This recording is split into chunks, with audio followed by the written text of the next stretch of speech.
Bagaimana orang Kristen memahami istilah anak Allah dalam arti harfiah versus metaforis? 1. Pemahaman harfiah tentang anak Allah. Secara harfiah, gelar anak Allah mengacu pada hubungan unik antara Yesus dan Allah Bapa. Ini menandakan sifat ilahi Yesus, keberadaannya yang kekal, dan kesetaraannya dengan Allah. Ini bukan dimaksudkan dalam arti kelahiran fisik tetapi dalam hubungan spiritual dan kekal. Sifat ilahi Yesus, Yohanes 1 ayat 1-3 menjelaskan bahwa Yesus, yang disebut sebagai Firman, bersama dengan Allah dan adalah Allah sejak awal. Ayat ini menunjukkan keilahian Yesus, menempatkannya sebagai yang kekal dan satu dengan Bapa. Pada mulanya adalah Firman, dan Firman itu bersama-sama dengan Allah dan Firman itu adalah Allah. Yesus sebagai anak yang kekal.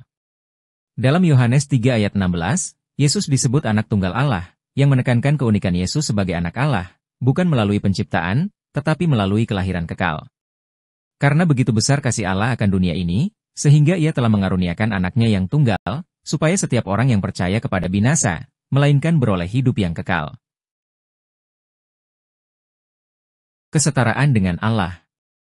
Dalam Yohanes 5 ayat 18, orang Yahudi berusaha membunuh Yesus karena dia menyatakan bahwa Allah adalah Bapanya, yang berarti bahwa dia setara dengan Allah. Karena itu orang-orang Yahudi berusaha lebih keras lagi untuk membunuhnya. Sebab bukan saja dia melanggar hari Sabat, tetapi dia juga mengatakan bahwa Allah adalah Bapanya sendiri, arti menyamakan dirinya dengan Allah. Jadi, dalam pengertian harfiah, istilah ini menekankan bahwa Yesus adalah anak Allah, setara dengan Allah Bapa dalam kuasa, esensi, dan keilahian. 2. Pemahaman metaforis tentang anak Allah. Secara metaforis, anak Allah dapat digunakan secara lebih luas pada individu atau kelompok yang memiliki hubungan khusus dengan Allah. Ini sering melambangkan ketaatan, kedekatan, atau menjadi bagian dari keluarga Allah. Malaikat sebagai anak-anak Allah. Dalam Ayub 1 ayat 6, malaikat disebut sebagai anak-anak Allah, yang menunjukkan makhluk yang melayani dan mewakili Allah. Pada suatu hari datanglah anak-anak Allah menghadap Tuhan, dan di antara mereka datanglah juga iblis. Orang beriman sebagai anak-anak Allah. Dalam perjanjian, orang-orang percaya juga disebut secara metaforis sebagai anak-anak Allah karena mereka diadopsi ke dalam keluarga Allah melalui iman kepada Kristus. Roma 8 ayat 14-17. Semua orang, yang dipimpin oleh Roh Allah, adalah anak Allah.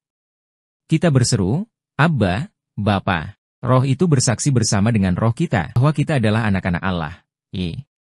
Israel sebagai anak Allah. Dalam perjanjian lama, Israel disebut sebagai anak Allah secara metaforis, Hosea 11 ayat 1, yang melambangkan hubungan kebapaan Allah dengan bangsa itu. Ketika Israel masih muda, kukasihi dia, dan dari Mesir kupanggil anakku itu. Dalam contoh-contoh ini, istilah anak Allah digunakan secara metaforis untuk menggambarkan status atau hubungan khusus dengan Allah melalui ketaatan, iman, atau pelayanan. Menyeimbangkan kedua pemahaman. Orang Kristen memahami bahwa anak Allah bisa memiliki makna metaforis bagi orang percaya, malaikat, atau bangsa-bangsa. Istilah ini memiliki makna literal dan berbeda ketika diterapkan pada Yesus Kristus. Pengertian harfiah mengacu pada identitas ilahinya sebagai Allah yang menjelma, sementara pengertian metaforis dapat diterapkan pada orang lain dalam konteks yang berbeda. Keunikan anak Allah pada Yesus. Ibrani 1 ayat 5 dan 6 menjelaskan bahwa anak Allah pada Yesus adalah unik dibandingkan dengan malaikat atau makhluk lain, karena Yesus disembah dan ditinggikan dengan cara yang berbeda. Kepada siapakah di antara malaikat-malaikat itu pernah dia berkata, "Engkau adalah anakku, pada hari ini aku telah memperanakan engkau"? Atau, "Aku akan menjadi bapanya, dan dia akan menjadi anakku"? Yesus sebagai anak tunggal. Injil Yohanes menekankan posisi unik Yesus sebagai anak tunggal Allah. Yohanes 1:18, menunjukkan bahwa sementara yang lain mungkin disebut anak-anak Allah secara metaforis, Yesus satu-satunya anak dalam arti ilahi. Kesimpulan. Orang Kristen memahami istilah anak Allah baik dalam arti harfiah maupun metaforis. Secara harfiah, istilah ini merujuk pada Yesus Kristus sebagai pribadi kedua dalam Tritunggal, yang setara dengan Allah Bapa dan memiliki esensi ilahi yang sama. Yohanes 10 ayat 30. Secara metaforis, istilah ini dapat diterapkan pada orang percaya, malaikat, atau bangsa yang memiliki hubungan khusus dengan Allah, yang menggambarkan ketaatan dan adopsi ke dalam keluarga Allah.